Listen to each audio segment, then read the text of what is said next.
വലിയ സംസ്ഥാന സെക്രട്ടറിയുടെ നേതാക്കന്മാരുടെ ഭാര്യമാരായാൽ മക്കളായാൽ എന്തുമാവാം. പ്രതി ആരാ? പ്രതി പാർട്ടി സംസ്ഥാന സെക്രട്ടേറിയറ്റിലേ ഉള്ളു പോയിരുന്നു മാഷ്. സംസ്ഥാന സെക്രട്ടേറിയറ്റ് മെമ്പറുടെ ഭാര്യയാണ് പ്രതി. ആരാ ഒഴിവാക്കുക? പാർട്ടി സംസ്ഥാന സെക്രട്ടറി നേരിട്ട് പങ്കെടുത്ത് ഫ്രാക്ഷനിൽ പങ്കെടുത്തിട്ടാണ് ഒഴിവാക്കണമെന്ന് പറയുന്നത്. എന്നിട്ട് ആ സ്ഥാനത്തേക്ക് ആര് വരുന്നു? അദ്ദേഹത്തിൻ്റെ ഭാര്യ വരുന്നു, ശ്യാമള വരുന്നു. ടീച്ചർ സംരക്ഷിക്കപ്പെട്ടു. ശിക്ഷിച്ചതാരാ? ഈ കുറ്റക്കാരായ നടപടിയെടുക്കുമെന്ന് പറഞ്ഞ് ജയരാജനെ ശിക്ഷിച്ചു, പാർട്ടി ശിക്ഷിച്ചു. മനസ്സിലായില്ലേ? ഇതാണ് പാർട്ടി. മാഷ് എന്തായാലും പാർട്ടിയിൽ നിന്ന് പുറത്തു വന്ന സ്ഥിതിക്ക് കുറച്ച് കാര്യങ്ങൾ എനിക്ക് അറിയണമെന്നുണ്ട്. അതായത് ആന്തൂരിലെ സാജൻ്റെ വധവുമായി ബന്ധപ്പെട്ട്, ഒരു മരണവുമായി ബന്ധപ്പെട്ട് അന്ന് ഓഫീസിൽ നിന്ന് പല രേഖകളും മാറ്റിയതായിട്ട് മാഷ് പറഞ്ഞിരുന്നു. അതിനു മുമ്പ് തന്നെ ഈ ജനങ്ങൾക്കൊക്കെ അറിയാം. കാരണം സാജനെ അടക്കം ചെയ്ത മണ്ണ് ഉണങ്ങുന്നതിന് മുമ്പ് തന്നെ സാജൻ്റെ മരണകാരണം ഭാര്യയുടെ അവിഹിതമാണെന്ന് പാർട്ടി പത്രത്തിൽ എഴുതി. അപ്പോൾ അന്ന് അതേക്കുറിച്ച് മാഷിന് എന്താണ്? കാരണം പല രേഖകളും അവിടെ നിന്ന് മാറ്റിയെന്ന് പറയുന്നു. എന്തായിരുന്നു മാഷിൻ്റെ ഒരു? അന്ന് പാർട്ടി പത്രത്തിൽ അങ്ങനെ എഴുതിയതിനെ പാർട്ടി അംഗീകരിക്കുന്നില്ല. പാർട്ടിയിലെല്ലാം വലിയ വിമർശനം ഉണ്ടായിട്ടുള്ളത്.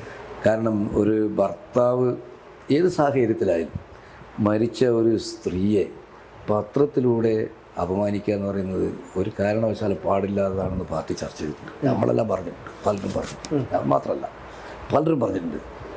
അവസാനം ദേശാഭിമാനിക്ക് അത് ശരിയല്ല തോന്നിയിട്ടുണ്ടെന്നാണ് ഞാൻ മനസ്സിലാക്കുന്നത്. അത് അവർ പറയുന്നത് എന്താ വെച്ചാൽ പോലീസിൽ നിന്നൊക്കെ കിട്ടിയ ചില റിപ്പോർട്ടുകൾ എന്നൊക്കെ പറഞ്ഞിട്ടാണ് ന്യായീകരിക്കുന്നത്. പോലീസിൽ കിട്ടിയ റിപ്പോർട്ട് ന്യായീകരിക്കും. അങ്ങനെ പോലീസ് റിപ്പോർട്ടിൻ്റെ പോലീസ് കൊടുക്കണ്ടേ? ഇവരോട് സ്വകാര്യം പറഞ്ഞാൽ റിപ്പോർട്ടാവുമോ? അല്ല, പോലീസ് തന്നെ പിന്നീട് അവർക്ക് ഈ ബീനയ്ക്ക്, അതായത് ഈ മരിച്ചുപോയ സാജൻ്റെ ഭാര്യയ്ക്ക് രേഖാമൂലം എന്ന് പറഞ്ഞത് യതീഷ് ചന്ദ്ര എന്നാണ് എൻ്റെ ഓർമ്മ. അദ്ദേഹം തന്നെ പറഞ്ഞിട്ടുണ്ട് പോലീസ് അങ്ങനെ ഒരു റിപ്പോർട്ട് കൊടുത്തിട്ടില്ല. അപ്പോൾ അങ്ങനെ ഒരു പോലീസ് റിപ്പോർട്ട് പത്രം, അങ്ങനെ ഒരു പോലീസ് റിപ്പോർട്ട് എന്നൊക്കെ പറഞ്ഞ് ന്യായീകരിക്കുന്ന പോലീസ് റിപ്പോർട്ട് പത്രത്തിൽ, അല്ലെങ്കിൽ പോലീസിൻ്റെ അടുത്ത് അങ്ങനെ റിപ്പോർട്ടെങ്കിലും ഉണ്ടാവണ്ടേ? ഇവരൊക്കെ കൊടുത്തിട്ടില്ലെങ്കിലും റിപ്പോർട്ട് ഉണ്ട് എന്ന് ആധികാരികമായി മനസ്സിലാക്കണ്ടേ? അങ്ങനെ റിപ്പോർട്ട് പോലീസിലില്ലല്ലോ. ഇല്ലാത്തൊരു കാര്യമല്ലേ ഒരു സ്ത്രീ അപമാനിച്ചിട്ടുള്ളത്. അപ്പോൾ അത് വലിയ തോതിലുള്ള പ്രതിഷേധം അന്ന് ഉളവാക്കിയിട്ടുണ്ട്. പിന്നീട് ഞാൻ പറഞ്ഞ ഈ സ്ത്രീയെ, അതായത് ഇങ്ങനെ അപമാനിക്കുന്നതിൽ അന്ന് ഇവരെ പ്രതിയെ സംരക്ഷിക്കുന്നതിന് വേണ്ടിയിട്ട് വ്യഗ്രതയിലാണ്. അതിൻ്റെ വ്യഗ്രതയിലാണ് ഇത്തരത്തിലുള്ള സമതല തെറ്റിയ പോലുള്ള വാർത്തകളൊക്കെ വരാനിടയായിട്ടുള്ളത്. പ്രതി ആരാ? പ്രതി പാർട്ടി സംസ്ഥാന സെക്രട്ടേറിയറ്റിലേ ഉള്ളു പോയിരുന്നു മാഷ്. സംസ്ഥാന സെക്രട്ടേറിയറ്റ് മെമ്പറുടെ ഭാര്യയാണ് പ്രതി. പിന്നെ മന്ത്രിയായി, അല്ല ഭാര്യയാണ് പ്രതി. അപ്പോൾ അങ്ങനെയുള്ള പ്രതിനെ നമ്മളെ LDF ഭരണമാണല്ലോ. അപ്പോൾ ആ പ്രതിയെ സംരക്ഷിക്കുന്നതിൻ്റെ വ്യഗ്രതയിലാണ് പത്രങ്ങളും കാര്യങ്ങളും, പത്രം നിങ്ങളെന്ന് പറയാൻ പറ്റില്ല, ദേശാഭിമാനി ഇത്തരത്തിലുള്ളൊരു വാർത്ത കൊടുക്കാൻ ഇടയായത്. ഞങ്ങൾ ഈ പ്രശ്നം ഉണ്ടായപ്പോൾ തളിപ്പറമ്പിലെ പാർട്ടിയിൽ, പ്രത്യേകിച്ച് ആന്തൂരിൽ വലിയ കോലാഹലം ഉണ്ടായിരുന്നു. കോലാഹലം മാത്രമല്ല, വയലൻ്റ് ആയിരുന്നു ജനങ്ങൾ. അപ്പോൾ ഞാനൊക്കെയാണ് നേരം തളിപ്പറമ്പിലെ സെക്രട്ടേറിയറ്റിൻ്റെ ചാർജ്. അപ്പോൾ ഞങ്ങൾ ആലോചിച്ചു, അപ്പോൾ ഇങ്ങനെ ജനങ്ങൾ ഒരു പ്രശ്നത്തിൻ്റെ മേലെ പാർട്ടി, അതും ആന്തൂരെ പാർട്ടിയിൽ നമ്മളപ്പോൾ ഏറ്റവും വലിയ സ്ട്രോങ് ജനപിന്തുണയുള്ള പാർട്ടി, സംഘടനയുള്ള പാർട്ടിയാണ് ആന്തൂരെ പാർട്ടി. ആ ആന്തൂരെ പാർട്ടിയിലാണ് ഈ ഇതിന് ഇത്രയും വലിയ പാർട്ടിക്കെതിരായി ജനങ്ങൾ തിരിഞ്ഞിരിക്കുന്നത്. പാർട്ടിക്കെതിരെ എന്ന് പറഞ്ഞാൽ ഈ സ്ത്രീക്കെതിരായിട്ട്, ടീച്ചർക്കെതിരായിട്ട് ജനങ്ങൾ തിരിഞ്ഞിരിക്കുകയാണ്. അപ്പോൾ അങ്ങനെ വന്നപ്പോൾ ഇനി എന്താ ഇത് പരിഹാരം ജനങ്ങളോടൊന്ന് പറയണമല്ലോ. പാർട്ടീൻ്റെ ചെയർമാനല്ലേ ചാവട്ടി ചില വ്യക്തിയല്ലല്ലോ, CPM-ൻ്റെ മുനിസിപ്പൽ ചെയർമാനല്ലേ. അപ്പോൾ ആ ചെയർമാനെതിരായിട്ട് വരിക എന്ന് പറഞ്ഞാൽ പാർട്ടിക്കെതിരായിട്ട് വരിക എന്നല്ലേ എൻ്റെ അർത്ഥം. അപ്പോൾ അങ്ങനെ വന്നപ്പോൾ ഞങ്ങൾ ആലോചിച്ചു എങ്ങനെയാണ് കാര്യം കൈകാര്യം ചെയ്യാമെന്ന് ആലോചിച്ചപ്പോഴാണ് നമ്മൾ പൊതുയോഗം ചേരാൻ വേണ്ടി തീരുമാനിച്ചത്. അവിടെ ജനങ്ങളെ വിളിച്ച് ചേർത്തപ്പോൾ ജനങ്ങളെല്ലാം വന്നു. വലിയ എങ്ങനെയാണ് ഈ ജനങ്ങളെ ഫേസ് ചെയ്യാൻ നമുക്കറിയുന്നില്ല. എന്താവും ഇവർ, എന്താ സംഭവിക്കുന്നത്, റിയാക്ഷൻ എന്താണെന്ന് നമുക്ക് അത്രയും ഭയത്തിലാണ് നമ്മളുള്ളത്. അപ്പോൾ അങ്ങനെ ആയാലും പൊതുയോഗം വെക്കാൻ തീരുമാനിച്ചത് ജില്ലാ സെക്രട്ടറി P. ജയരാജനാണ്. അപ്പോൾ P. ജയരാജനെ പ്രസംഗിക്കാൻ വേണ്ടി തീരുമാനിച്ചു. P. ജയരാജൻ, MV ജയരാജൻ, ഞാൻ, ജെയിംസ് മാത്യു, ഇത്രയും ആളുകൾ അവിടെ പ്രസംഗിക്കാനും തീരുമാനിച്ചു. ഞങ്ങളവിടെ പ്രസംഗിക്കാനും പോയി. വമ്പിച്ച ആളുകളുമുണ്ട്. അപ്പോൾ ഈ ആളുകളെ നമുക്ക് ഇത്രയും ജനങ്ങളെ ഒന്ന് കൺട്രോൾ ചെയ്യണമെങ്കിൽ, ഒന്ന് നമ്മുടെ ഒരു നേതൃത്വം ഇതെങ്കിൽ അവരെ ഒന്ന് എന്താ തൃപ്തിപ്പെടുത്തണമെങ്കിൽ എന്താ വഴി? അപ്പോൾ പറഞ്ഞപ്പോൾ ആലോചിച്ച് പറഞ്ഞു, ഈ കാര്യത്തെക്കുറിച്ച് അന്വേഷിച്ച് നടപടി ഉണ്ടാവുമെന്ന് പറയണം. അതെ, നടപടി ഉണ്ടാവും. അപ്പോൾ ജയരാജൻ പ്രസംഗിക്കും പറഞ്ഞു, ഈ സംഭവം അത് ഖേദകരമാണ്, അങ്ങനെയാണ് ഇങ്ങനെയാണ്, എന്തായാലും ഇതിൻ്റെ ഉത്തരവാദി അയാൾ വീട്ടിൽ നടപടിയെടുക്കും, പാർട്ടി നടപടി ഉണ്ടാവും. ജനങ്ങൾക്ക് ആശ്വാസമായി. ഞങ്ങളെല്ലാം അത് ഏറ്റുപിടിച്ചുകൊണ്ട് തന്നെ പ്രസംഗിച്ച് എല്ലാവർക്കും ആശ്വാസമായി. നടപടിയൊന്നും ഉണ്ടാവുമല്ലോ. അല്ലേ, അത് നമുക്കറിയാം. അപ്പോൾ അങ്ങനെ വന്നപ്പോഴാണ് ഈ ഒരു പോലീസ് എന്നെ ഒരു അന്വേഷിക്കാൻ വേണ്ടിയിട്ട് പോലീസ് ചുമതലപ്പെടുത്തി ഒരു ഇൻവെസ്റ്റിഗേഷൻ ടീമിനെ ഏൽപ്പിച്ചു. ഈ ടീം അന്വേഷിച്ചിട്ടാണ് ടീച്ചർ ഇതിൽ പങ്കില്ല എന്ന് കണ്ടെത്തിയിട്ടുള്ളത്. അപ്പോൾ ഈ ടീം അന്വേഷിക്കുന്നതിന് മുമ്പേ അവിടെ ചിലത് നടന്നു നാട്ടുകാർക്ക് വിശ്വാസമുണ്ട്. അതിലൊന്ന് ഇവരുമായി ബന്ധപ്പെട്ടിട്ടുള്ള കാര്യങ്ങൾ സാധിക്കുമല്ലോ. അതെ അതെ, തീർച്ചയായും അന്നത്തെ പാർട്ടിയുടെ ഭരണമുണ്ട്, സ്വാധീനമുണ്ട്. അതിൻ്റെ പേരിൽ ചില ഉദ്യോഗസ്ഥന്മാരെ ഉപയോഗിച്ചു. ആ ഉദ്യോഗസ്ഥന്മാരെ ഉപയോഗിച്ചിട്ട് ഈ ടീച്ചർക്ക് ഇതിലുള്ള ഇൻവോൾവ്മെൻറ്റുമായി ഉള്ള ബന്ധപ്പെട്ട രേഖകൾ ഇവിടെ നിന്ന് മാറ്റി പോലീസിന് മുമ്പിൽ എത്തിയിട്ടില്ല. മാറ്റിയ മറ്റുള്ള പോലീസിന് മുമ്പിൽ എത്തിയിട്ടില്ല. 2 ഉദ്യോഗസ്ഥന്മാർക്ക് ഇതിൻ്റെ പേരിൽ പരിഗണനയും കൊടുത്തിട്ടുണ്ട്. പിന്നീട് പരിഗണനയും കൊടുത്തിട്ടുണ്ട്. മാഷെ PS ആയിട്ട് ഒരാൾ മാറി, മറ്റൊരാൾക്ക് ദേവസ്വം ബോർഡിൻ്റെ ചെയർമാനാക്കാമെന്ന് പറഞ്ഞു, ഗുരുവായൂർ ദേവസ്വം ബോർഡിൻ്റെ ചെയർമാനാക്കാമെന്ന് പറഞ്ഞു. ഇതിന്റെ പ്രതിഫലമായിട്ട് അങ്ങനെയാണ് അവരാണ് രക്ഷിച്ചെടുത്തത്. യഥാർത്ഥത്തിൽ അപ്പോൾ അല്ല, അതിൽ ടീച്ചർ സംരക്ഷിക്കപ്പെട്ടു. ശിക്ഷിച്ചതാരാ? ഈ കുറ്റക്കാരായ നടപടിയെടുക്കുമെന്ന് പറഞ്ഞ് ജയരാജനെ ശിക്ഷിച്ചു, പാർട്ടി ശിക്ഷിച്ചു. മനസ്സിലായില്ലേ? ഇതാണ് പാർട്ടി. എന്നാൽ മറ്റു പല കേസിലും അങ്ങനെ ഉണ്ടായോ? ഉണ്ടായിട്ടില്ല. അതെ, തീർച്ചയായിട്ടും. അപ്പം ഇതെല്ലാം ജനങ്ങളിൽ അതായത് വലിയ സംസ്ഥാന സെക്രട്ടറിയുടെ നേതാക്കന്മാരുടെ ഭാര്യമാരായാൽ മക്കളായാൽ എന്തുമാവാം എന്ന് ഒരു തോന്നൽ ജനങ്ങളിലുണ്ടാക്കി. അത് വലിയ പാർട്ടിക്കെതിരായിട്ടുള്ള വലിയ വികാരം ജനങ്ങളിലുണ്ടാക്കിയിരുന്നു. അതെ അതെ, അത് പിന്നീട് എത്ര കാലം കഴിഞ്ഞു അത് ശമിക്കാൻ. എന്തായിരുന്നു പക്ഷേ യഥാർത്ഥത്തിൽ അതിൻ്റെ കാരണം ഇത്രയും കോടിക്കണക്കിന് രൂപ ചിലവാക്കി നിർമ്മിച്ച ഒരു കൺവെൻഷൻ സെൻറ്റർ, പ്രത്യേകിച്ചും സാജൻ ഒരു പാർട്ടി കുടുംബാംഗമാണ്, പ്രവർത്തകനാണ്. അപ്പോൾ അങ്ങനെ വരുമ്പോൾ എന്തായിരുന്നു ഇങ്ങനെ ഇതിൻ്റെ ഒരു മാഷിൻ്റെ ബോധ്യത്തിൽ എന്തായിരുന്നു? അതിൽ പലതും പറഞ്ഞു കേൾക്കുന്നുണ്ട്. ഈ പറഞ്ഞ് കേൾക്കുന്ന കാര്യങ്ങളല്ലാതെ നമ്മുടെ മുമ്പിൽ തെളിവുകളൊന്നുമില്ലല്ലോ. പലതും പറഞ്ഞു കേൾക്കുന്നുണ്ട്. അതിൽ ചില വ്യക്തിപരമായ താല്പര്യങ്ങൾ സാജൻ്റെ മുമ്പിൽ വെച്ചപ്പോൾ സാജൻ വഴങ്ങിയില്ല അതിന് എന്നാണ് പൊതു സംസാരം. അത് ഏതൊക്കെ കാര്യങ്ങൾ തന്നെ പറയുന്നുണ്ട്. അത് ഞാനിപ്പോൾ ഇങ്ങനെ പറഞ്ഞാൽ ഇതൊരു രേഖയാണ്, എൻ്റെ അടുത്ത് രേഖയില്ല, അങ്ങനെയുള്ളൊരു ആരോപണം ഞാൻ ശരിയില്ലല്ലോ. പക്ഷെ ജനങ്ങൾക്ക് അറിയുന്നത് അങ്ങനെയാണ്. വ്യക്തിപരമായ താല്പര്യങ്ങൾ ഞാൻ കേട്ടെടുത്തോളാം. ഞാൻ കണ്ണൂരിൽ വന്നു, ഒരുപാട് പാർട്ടി സഖാക്കളുമായി സംസാരിച്ചിരുന്നു. അവരൊക്കെ പറഞ്ഞതിൻ്റെ അടിസ്ഥാനത്തിൽ അവർ പറയുന്നത് അതിൻ്റെ ഇത്ര ശതമാനം ഷെയർ ഈ പറയുന്ന ആൾക്കാരുടെ മകന് വേണ്ടി കൊടുക്കണം എന്നുള്ളതായിരുന്നു പറഞ്ഞതെന്നാണ് പറഞ്ഞത്. അത് എത്രത്തോളം വാസ്തവം ഉണ്ടെന്നുള്ള കാര്യം എനിക്കും അറിയില്ല. അതെ, അങ്ങനെയൊക്കെ പറയപ്പെടുന്നുണ്ടല്ലാണ്ട് അതിലൊന്നും എനിക്കത് ആധികാരികമായി പറയാനോ ഒന്നും സാധിക്കില്ല. കാരണം അങ്ങനെയൊക്കെ പറയപ്പെടുന്നുണ്ട്. പക്ഷെ എന്തായാലും സാധന് ഇനി ജീവിച്ചിരുന്നിട്ട് കാര്യമില്ല എന്ന തോന്നൽ ഉണ്ടാക്കത്തക്ക രീതിയിലുള്ള പെരുമാറ്റം ഉണ്ടാവണമെന്നേ കരുതുന്നുള്ളൂ. അങ്ങനെയാണല്ലോ മറ്റേത് RDO നമ്മളെ ADM നവീൻ ബാബു മരിച്ചെന്തിനാ? നവീൻ ബാബു മരിച്ചത് ജില്ലാ പഞ്ചായത്ത് പ്രസിഡന്റ് വല്ല ചെയ്തിരുന്നല്ല, ഒരു അഴിമതി ഉണ്ട് എന്നൊക്കെ പറഞ്ഞു, അത് അയാൾ ഹർട്ട് ചെയ്തു, അതിന്റെ പേരിൽ അയാൾ മരിച്ചു എന്നല്ലേ പറയുന്നത്. അതിനെ കുറിച്ചാണ് എനിക്ക് അടുത്ത ചോദ്യം ചോദിക്കാനുള്ളത്. അതായത് ADM നവീൻ ബാബു മരണപ്പെട്ടു, ശരി, അത് അദ്ദേഹം ആത്മഹത്യയായിരിക്കാം. പക്ഷെ എന്തുകൊണ്ടാണ് പാർട്ടി അന്ന് ആ കേസ് അന്വേഷിച്ച രത്നകുമാർ, അദ്ദേഹം ഇപ്പോൾ പാർട്ടി റിട്ടയർഡ് ആയതിനു ശേഷം പാർട്ടിയുടെ സീറ്റിൽ മത്സരിച്ചു, ശ്രീകണ്ഠപുരം ഇതായി, മുനിസിപ്പൽ കൗൺസിൽ ഇതായി, ചെയർമാനായി.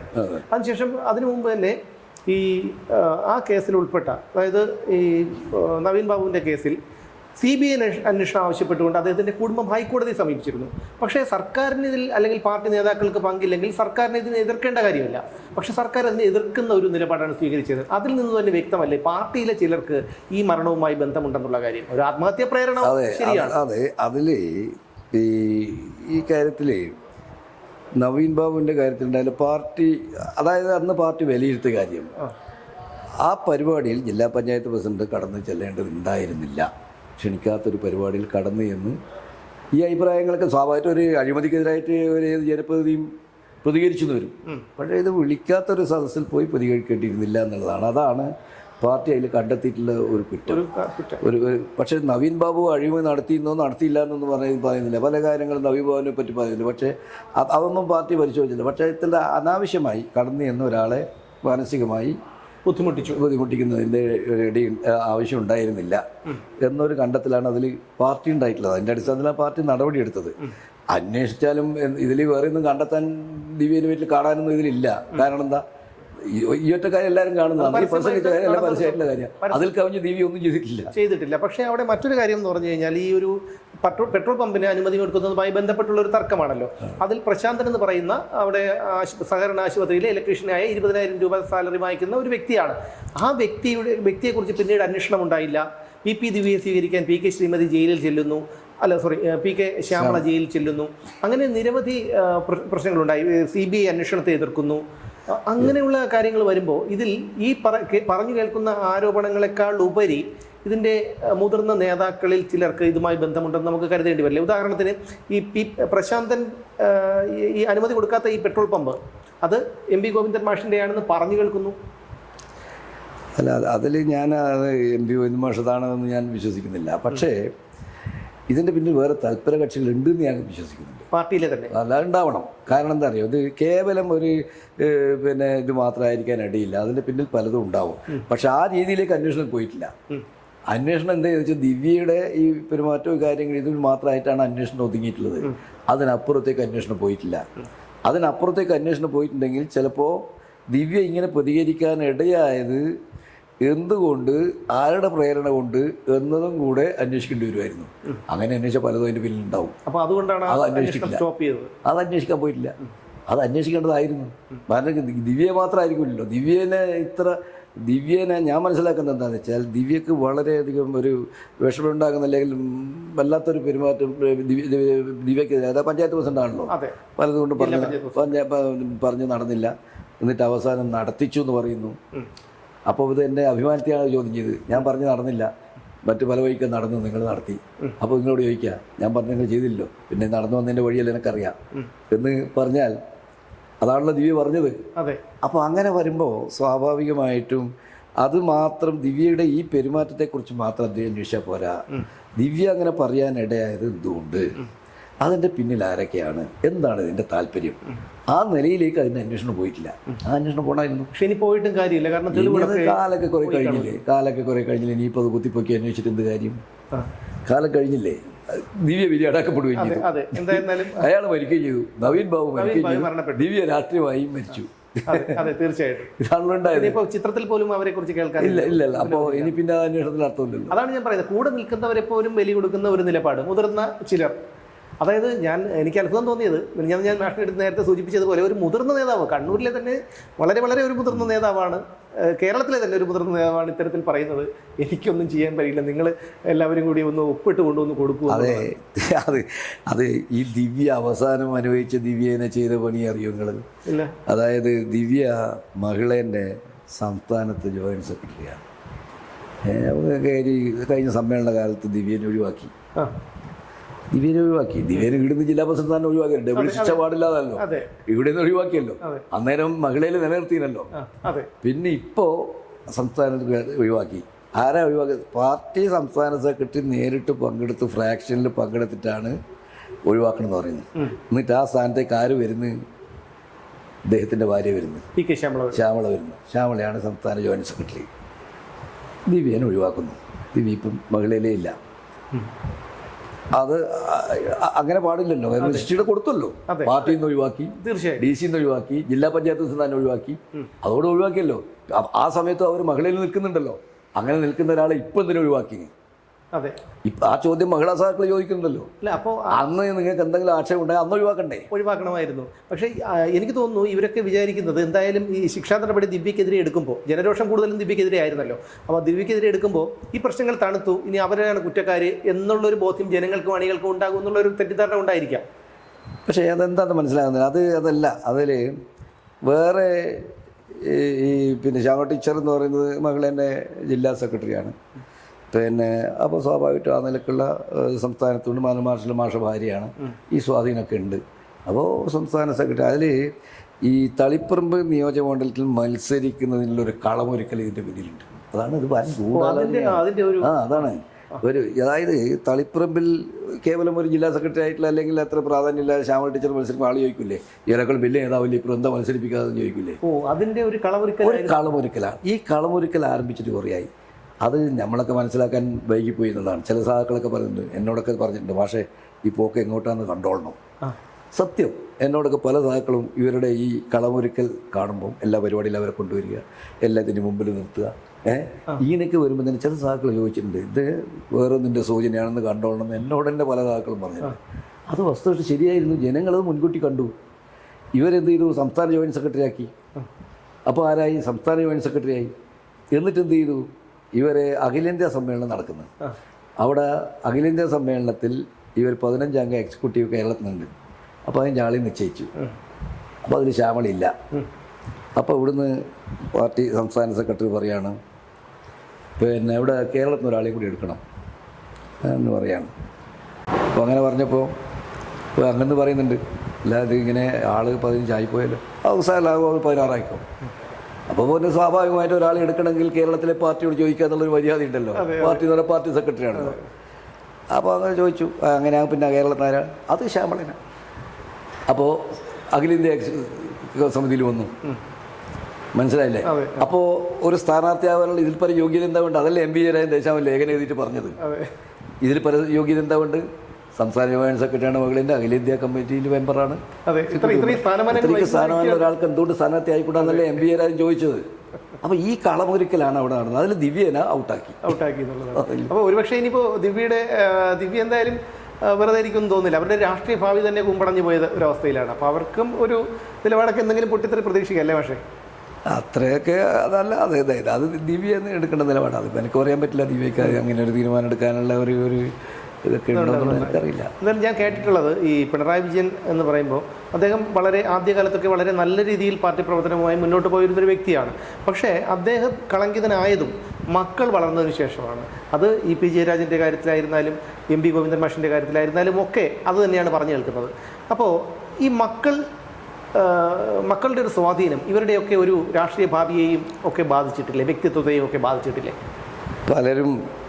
പലരുടെയും നേതാക്കന്മാരുടെയും മക്കൾ നേതാക്കന്മാരെ ദുഷിപ്പിച്ചിട്ടുണ്ട്. നേതാക്കന്മാരുടെ ആദർശം വിട്ടുവീഴ്ച ചെയ്യാൻ ഇടയായിട്ടുമുണ്ട് പലരും മക്കളുടെ പ്രവൃത്തി മൂലം. അത് സ്വാഭാവികമായിട്ട് ഇത്തരം ചില നേതാക്കളൊക്കെ ബാധിച്ചിട്ടുണ്ടാവും. മാഷിൻ്റെ മക്കളെ കുറിച്ച് കൂടി പറഞ്ഞിട്ടില്ല എന്താണ്? എനിക്ക് 3 മക്കളാണ്. ഒരാൾ ഡൽഹിയിലാണുള്ളത്. രാഷ്ട്രീയത്തിലില്ല? ഇല്ല, രാഷ്ട്രീയത്തിലില്ല പറഞ്ഞാൽ പാർട്ടിയുടെ വടിയുറച്ച പാർട്ടിക്കാരനാണ്. പക്ഷെ ഡൽഹിയിലാണെന്നോ. അവിടെ മാത്രമല്ല, ഇന്ത്യയിലെ ഒരു വലിയ കമ്പനിയുടെ വിശാൽ മെഗാമാർട്ട് എന്ന് പറഞ്ഞ ഇന്ത്യയിലെ ഏറ്റവും വലിയൊരു കമ്പനിയുടെ സീനിയറായിട്ടുള്ള മാനേജറാണ്. അപ്പോൾ അവന് പിന്നെ അതിലപ്പുറത്ത് പക്ഷേ അവനെല്ലാം ഉറച്ച പാർട്ടിയാണ്. അവിടെയുള്ള അവർ ഇവനോട് ചേരുന്നവരും ബന്ധുവിനും എല്ലാം പാർട്ടി രാഷ്ട്രീയം പറയുന്നവരാണ്. രണ്ടാമത്തെ മകനാണെങ്കിലും ഗൾഫിലാണ് പോയത്. റിട്ടേൺ ആയി വന്ന് ഇവിടുന്ന് ചില്ലറ കാര്യങ്ങളൊക്കെ ജീവിച്ചു പോകുന്നേ ഉള്ളൂ, വേറെ ഒന്നുമില്ല. മൂന്നാമത്തെ മകൻ അധ്യാപകനാണ്. അവന് അധ്യാപക ജോലി ചെയ്ത് ജീവിക്കുകയാണ്. ഞാൻ ഇവരോടെല്ലാം ഒരു കാര്യം പറഞ്ഞിട്ടുണ്ടായിരുന്നു. ഞാൻ എൻ്റെ 60 വർഷത്തെ രാഷ്ട്രീയ ജീവിതത്തിൽ ഭരണത്തിലുള്ളപ്പോഴും എല്ലാം ഞാൻ നേതൃത്വത്തിലുണ്ട്.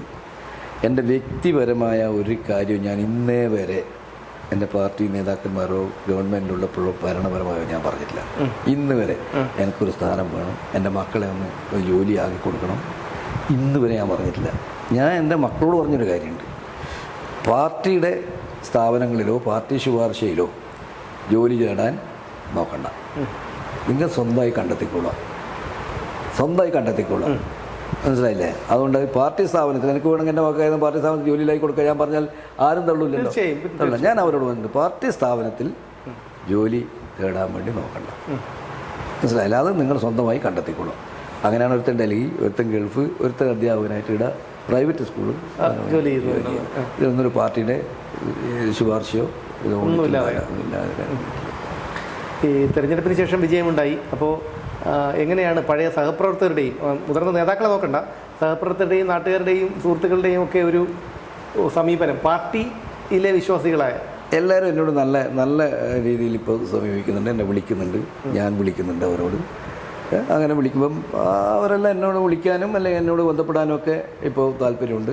ഞാൻ മരിച്ചാലും അല്ലെങ്കിൽ ഇങ്ങനെ ഫംഗ്ഷനിലൊക്കെ ചെല്ലുമ്പോൾ കൈതരാനും ചിരിക്കാനും ഒക്കെ നമ്മുടെ സഹാക്കളിപ്പോൾ ഉണ്ട്. അവർ അതുണ്ട്, അതുപോലും വിലക്കുന്ന നേതൃത്വമുണ്ട്. അതെ, മനസ്സിലായില്ലേ? അതുപോലെ വില കണ്ടാൽ മിണ്ടാതെ നടക്കുക, അല്ലെങ്കിൽ കാണാതെ പോലെ നടക്കുക, അങ്ങനെ അതിപ്പോഴും ഉണ്ട്. അതാ ഞാൻ പറഞ്ഞത്, എന്ത് കാടത്തെ രീതിയാണ് ഇവർ ഇനി തുടരുന്നത്. ഞാൻ അവരോട് ചല്ലപ്പി, നിങ്ങൾ ഈ പോയ പാർട്ടിക്കാരൊക്കെ തിരിച്ചടി വേണ്ടേ? ഇത് മുഖം വീർപ്പിച്ച് നടന്നാലും അത് നടക്കുമോ? നിങ്ങൾ തിരിച്ചു കൊണ്ടുവന്നാലേ നിങ്ങൾ പാർട്ടി ഉണ്ടാവുള്ളൂ. എനിക്ക് വോട്ട് ചെയ്ത ആളുകളുണ്ടല്ലോ, അതെല്ലാം പാർട്ടിക്കാരിലെ പലരും, അവരെ തിരിച്ചു കൊണ്ടുവരണ്ടേ? അതല്ലേ നിങ്ങൾ എടുക്കേണ്ട സമീപനം. ആ സമീപനം എടുക്കുന്ന വെറുപ്പ്. അപ്പോൾ അത് പിന്നെ ഉണ്ട്. പക്ഷെ പലരും ഇന്ന് എന്നോട് നല്ല സമീപനത്തിലാണ്. കാരണം എന്നോട് അത്രയും സ്നേഹമുള്ള ജനങ്ങളല്ലേ ആ പ്രദേശത്താകേണ്ടത്. ഞാൻ ഒരാക്ഷേപത്തിനോ ആരോപണത്തിനോ ഇന്നേ ഒരു വിധേയമായിട്ടില്ലല്ലോ. ഒരു അഴിമതി ആരോപണം, അദ്ദേഹം എന്തെങ്കിലും തരത്തിലുള്ളൊരാക്ഷേപം അങ്ങനെയുണ്ടല്ലോ. പാർട്ടിയിൽ പലതും വന്നിട്ടുണ്ട്. ഈ 60 കൊല്ലത്തെ രാഷ്ട്രീയ ജീവിതത്തിൽ ഒരു നടപടിക്കും ഒരു ചർച്ച പോലും ചെയ്യേണ്ടി വന്നിട്ടില്ല എൻ്റെ രാഷ്ട്രീയ പ്രവർത്തനത്തിൽ. അങ്ങനെയല്ല, പല നേതാക്കളും നിരവധി കാര്യങ്ങൾ ചർച്ച ചെയ്തിട്ടുണ്ട്, നടപടിക്ക് വിധേയമായിട്ടുണ്ട്, ആക്ഷേപങ്ങൾ കേട്ടിട്ടുണ്ട്, ആരോപണങ്ങൾ കേട്ടിട്ടുണ്ട്, പുറത്താക്കപ്പെട്ടിട്ടുണ്ട്, ഒക്കെ ഉണ്ട്. എത്ര കഥയുണ്ട് നമുക്ക് പറയാൻ പറ്റുമോ? ഇപ്പോൾ ഇതെല്ലാം അതിലേതെങ്കിലും വൃത്തികെട്ട കഥകളുണ്ടെങ്കിൽ ഇതെല്ലാം ഇപ്പോൾ പറയാൻ പറ്റുമോ? അന്ന് അങ്ങനെയുള്ള എന്തെങ്കിലും ഒന്ന് ഈ പാർട്ടിയിൽ ചർച്ച ചെയ്യേണ്ടി വന്നിട്ടില്ല. ഇനി ഇപ്പം എന്നെ പുറത്തു എൻ്റെ ബന്ധം ആരോപിക്കുന്നുണ്ടെങ്കിൽ അതൊന്നും ജനങ്ങൾ ചോദിച്ചിട്ടില്ല. പാർട്ടി ചർച്ച ചെയ്യല്ലോ. ഞാനിപ്പം നിങ്ങളെ ചായ അനധികൃതമായിട്ടുള്ള ഒരാളൊരു ചായ കുടിച്ചു പോയിട്ടുണ്ടെങ്കിൽ ചർച്ച ചെയ്യുന്ന പാർട്ടിയാണിത്. മാഷിന്ന് അടുത്ത് പോയി ആടെ ചായ കുടിച്ചു എന്ന് പറയും. അങ്ങനെ ഒരു ചർച്ചക്ക് പോലും എന്നെ ഇന്നേ വരെ പാർട്ടിയിൽ നടന്നിട്ടില്ല, നടത്തേണ്ടി വന്നിട്ടില്ലല്ലോ. അങ്ങനെയുള്ള എന്നെക്കുറിച്ച് പാർട്ടി സഹാക്കൾക്ക് വെറുപ്പുണ്ടാകേണ്ട കാര്യമില്ല. അവർക്ക് ഒറ്റന്നേ ഉള്ളൂ, പാർട്ടി വിട്ടുപോയല്ലോ, മാഷ് കോൺഗ്രസുമായി ചേർന്നല്ലോ. ഞാൻ അവരോട് പറഞ്ഞു, ഞാൻ കോൺഗ്രസ്സുകാരനാവുന്നില്ല, ഞാൻ സ്വതന്ത്ര സ്ഥാനാർത്ഥിയാണ്, ഞാനൊരു കമ്മ്യൂണിസ്റ്റുകാരനാണ്, ഞാൻ എൻ്റെ ജീവിതം അവസാനിക്കുന്നത് കമ്മ്യൂണിസ്റ്റ് ആയിട്ട് തന്നെ ആയിരിക്കും. കമ്മ്യൂണിസ്റ്റ് ആവണമെങ്കിൽ CPM ആവണമെന്നില്ല. അങ്ങനെയുണ്ടല്ലോ നിരവധി കമ്മ്യൂണിസ്റ്റ് ജീവിത രീതിക്കനുസരിച്ച് കമ്മ്യൂണിസ്റ്റ് മൂല്യങ്ങൾ ഉയർത്തിപ്പിടിച്ച് ജീവിക്കാൻ CPM ആവണമെന്നില്ല. കോൺഗ്രസ്സുകാരായിട്ടില്ലെങ്കിലും കോൺഗ്രസ്സുകാരനായിട്ടുണ്ടെങ്കിലും, അല്ലെങ്കിൽ കോൺഗ്രസ് സഹായം ഉണ്ടെങ്കിലും, അല്ലെങ്കിൽ കോൺഗ്രസ് പിന്തുണയുണ്ടെങ്കിലും, ഇനി ആണെങ്കിലും കമ്മ്യൂണിസ്റ്റ് ആശയത്തോടെ ജീവിക്കുന്നതിന് ഒരു തടസ്സമില്ല. ഒരു തടസ്സമില്ല. ഇപ്പോൾ എന്നോട് UDFൻ്റെ ആൾ പറഞ്ഞെന്നാൽ കോൺഗ്രസ് നേതാക്കൾ പറഞ്ഞു, മാഷ് നിലപാടുമായിട്ട് മുമ്പോട്ട് പോയാൽ മതി എന്നാണ്. കോൺഗ്രസ് ആവണമെന്ന് അവരാരും എന്നോട് പറഞ്ഞിട്ടില്ല. അവർക്കറിയാം എൻ്റെ ജീവിത രീതി, എൻ്റെ ആശയവും അവർക്ക് വ്യക്തമായിട്ട് അറിയാം. അപ്പോൾ അതുകൊണ്ട് കോൺഗ്രസ് ആയിപ്പോയി എന്ന് പറഞ്ഞിട്ടാണ് എന്നെക്കുറിച്ച് ആക്രമിക്കാൻ വേണ്ടിയിട്ടുള്ള ചില പുറപ്പാടുകളൊക്കെ ഉണ്ടായിട്ടുള്ളത്. ഞാൻ പറഞ്ഞു, കോൺഗ്രസ് ആയിട്ടില്ല, ഇനി കോൺഗ്രസ് ആയി, എത്ര ആൾ കോൺഗ്രസ് ആയി, എത്ര പാർട്ടിക്കാർ കോൺഗ്രസ് ആയി. തീർച്ചയായും. അതെ, ഞാനിപ്പോൾ ഈ തിരുവനന്തപുരത്ത് വന്നപ്പോൾ കണ്ടത് ഈ ലക്ഷക്കണക്കിന് ആയിരക്കണക്കിന് ആളുകൾ വന്നല്ലോ. പല ദിക്കുന്നു വന്ന ആളുകൾ എന്നെ കാണാനും എന്നെ കാണാൻ ഏറ്റവും വലിയൊരു സ്വീകരണം കൂടെ നൽകിയിട്ടില്ല. ഭയങ്കര കാണുന്ന ആളും ഇവരെല്ലാം മന്ത്രിമാരും ഇവിടെ നേതാക്കളെല്ലാം പറയും മാഷാണ് എന്ന് പറയും. ആ വന്ന് പറയുന്നവരെല്ലാം എന്താ പറയുന്നത്, മാഷെ ഞാൻ ലോക്കൽ കമ്മിറ്റി ആയിരുന്നു, ഞാൻ മലപ്പുറത്താണ്, ഞാൻ കഴിഞ്ഞ ലോക്കൽ കമ്മിറ്റി പറയുന്നത്, ഇപ്പം ഞാൻ പാർട്ടിക്കെതിരാണ്, ഞാൻ പണ്ട് പാർട്ടിയായിരുന്നു. ഇങ്ങനെ പാർട്ടിയിൽ നിന്ന് പോയ ഒരു വലിയ ജനവിഭാഗം ഉണ്ടായിരിക്കുന്നു. ഇപ്പോൾ ഇത് പാർട്ടി കാണുന്നില്ല, അവരിപ്പോഴും പാർട്ടിയാണ് എന്നാണ് കാണുന്നത്.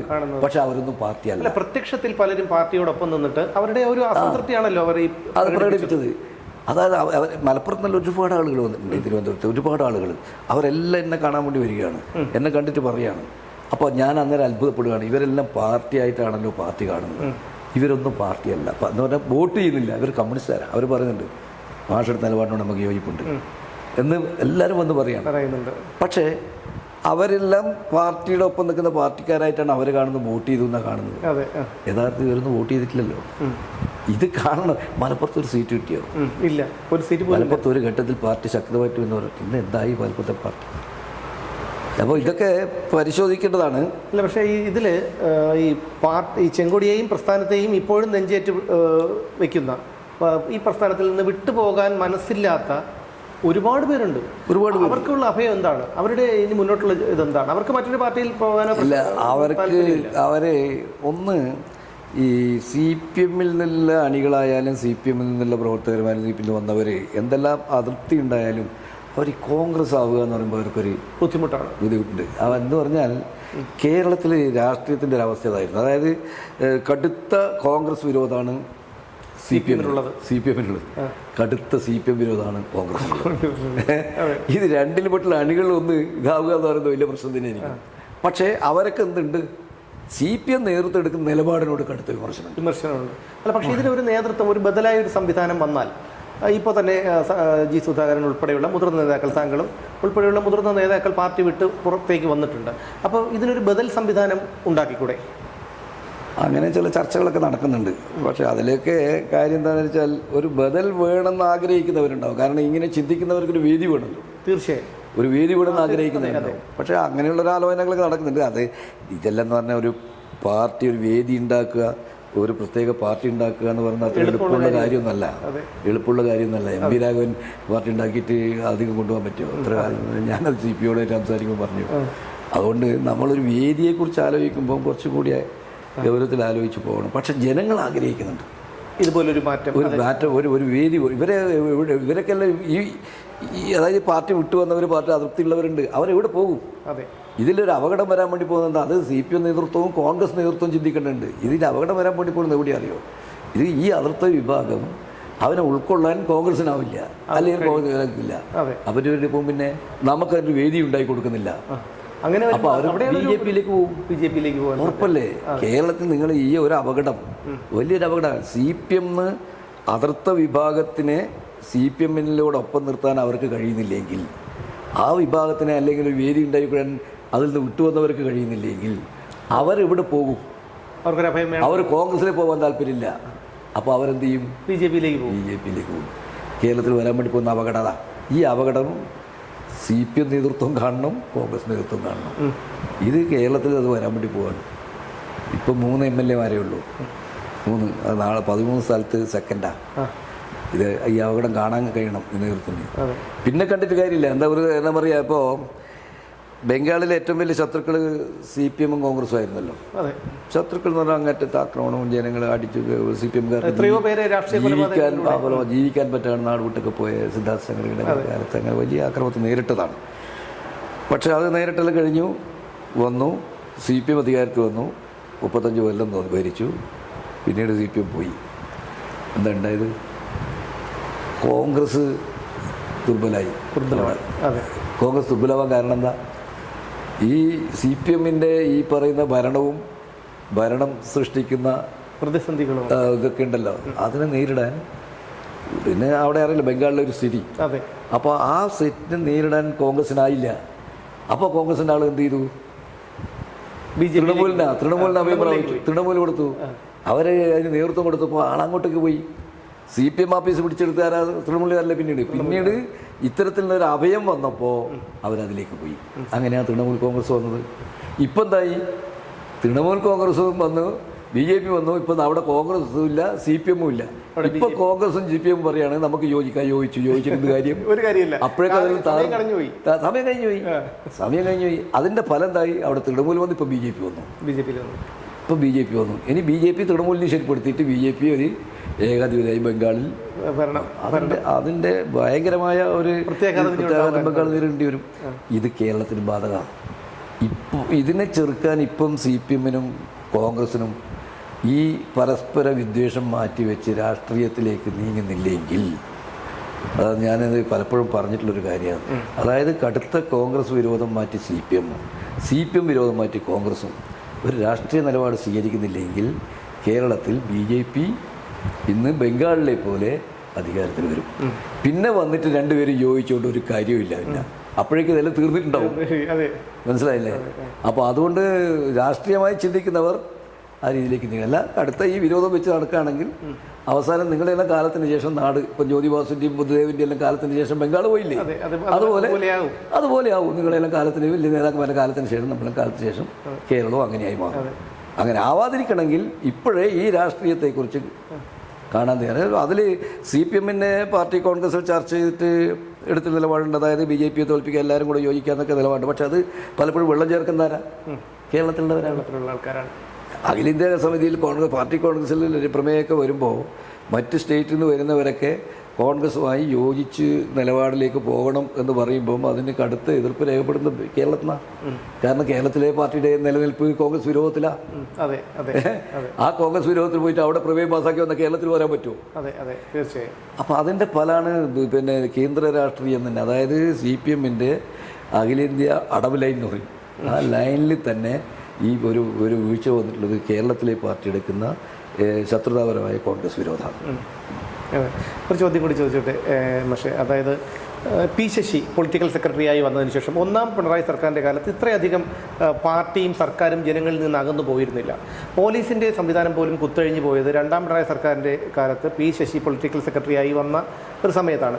കെ നായനാരുടെ കാലത്ത് പോലും സൂപ്പർ മുഖ്യമന്ത്രി എന്നുള്ളൊരു അപവാദി കേട്ട ഒരാളാണ്. അദ്ദേഹത്തെ പാർട്ടിയിൽ നിന്ന് തന്നെ പുറത്താക്കിയ ഒരാളാണ്. എല്ലാ ചട്ടങ്ങളെയും മറികടന്നുകൊണ്ട് പിണറായി വിജയൻ തിരികെ കൊണ്ടുവന്നു.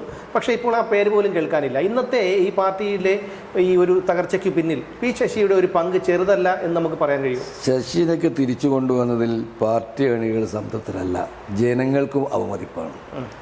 അത് ഈ തിരിച്ചടിക്ക് കാരണമായിട്ടുണ്ടാവുമെന്നാണ് ഞാൻ വിചാരിക്കുന്നത്.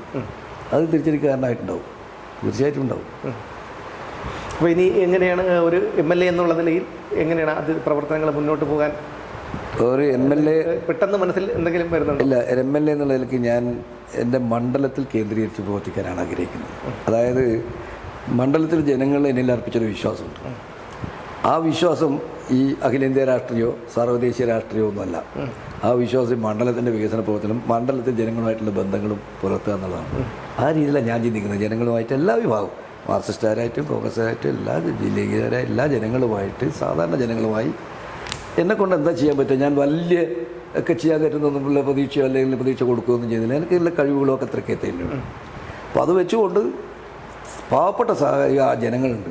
ആ പാവപ്പെട്ട ജനങ്ങൾക്ക് എന്താണോ ചെയ്യാൻ പറ്റുക അത് ചെയ്തു കൊടുക്കുക, അവരോടൊപ്പം നിൽക്കുക. അവർക്കൊരു MLA കാണുക എന്നുള്ള വലിയ സന്തോഷമാണ്. അതുകൊണ്ട് ഞാൻ അവരുടെ കൂടെ നിൽക്കും. ഒരു സാധാരണക്കാരനായിട്ട് അവരോടൊപ്പം ഞാനുണ്ടാവും.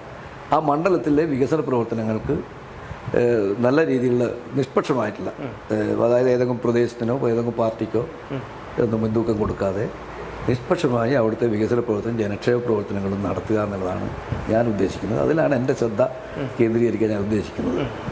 എന്തായാലും മാഷെ ഒരുപാട് സമയം ഞങ്ങൾക്ക് വേണ്ടി അനുവദിച്ചു. മാഷ് തന്നു. ഇനി ഒരുപാട് നല്ല പ്രവർത്തനങ്ങളുമായി മുന്നോട്ട് പോകാൻ കഴിയട്ടെ.